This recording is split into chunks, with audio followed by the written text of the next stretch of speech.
I started hearing people, I was on the side, and someone told me that I'd been delirious and that they had carried me off.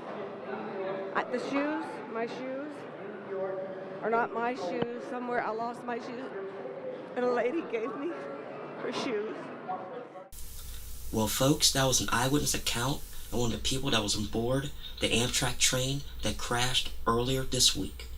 Now, as of this taping, at least 8 people were killed, and at least 200 people were taken to area Philadelphia hospitals.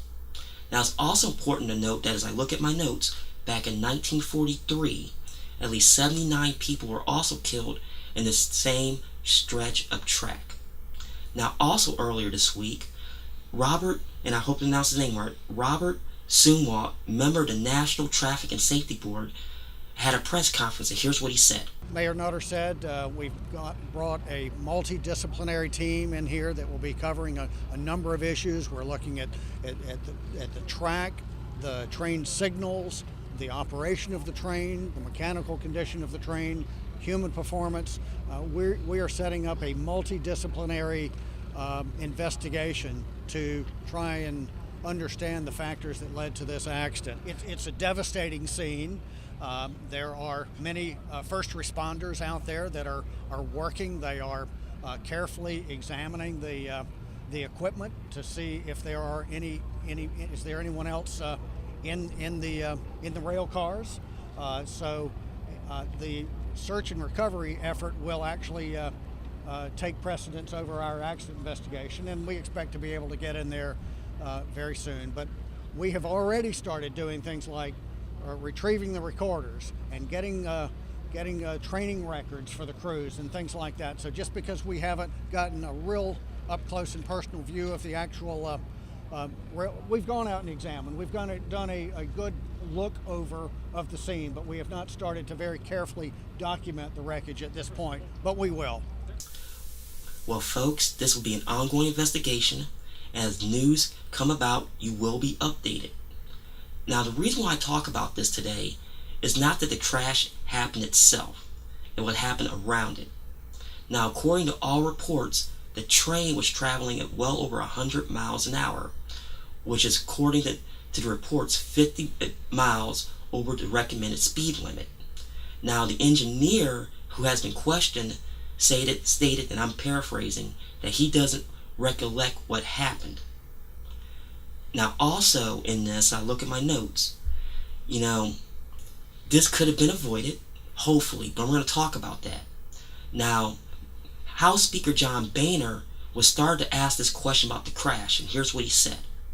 Beginning from Democrats that Amtrak was not well funded enough, and that Republicans have historically... Are you really going to ask such a stupid question? Listen, they started this yesterday. It's all about funding. It's all about funding. Well, obviously, it's not about funding. The train was going twice the speed limit. Adequate funds were there. No money's been cut from rail safety. And the House passed a bill earlier this spring to reauthorize Amtrak and authorize a lot of these programs. Now, I normally don't get into this, but people are throwing politics in this, and I have big-time issues with that. Now, Democrat Charles Schumer said that, and I quote, it was patently false. And he continues. He says that experts made it clear that positive train control could have prevented the tragedy in Philadelphia. Really, Mr. Schumer? Now, I have a big-time issue with that statement, and here's the reason why. Now, what you said is could, which is very important, what people need to remember.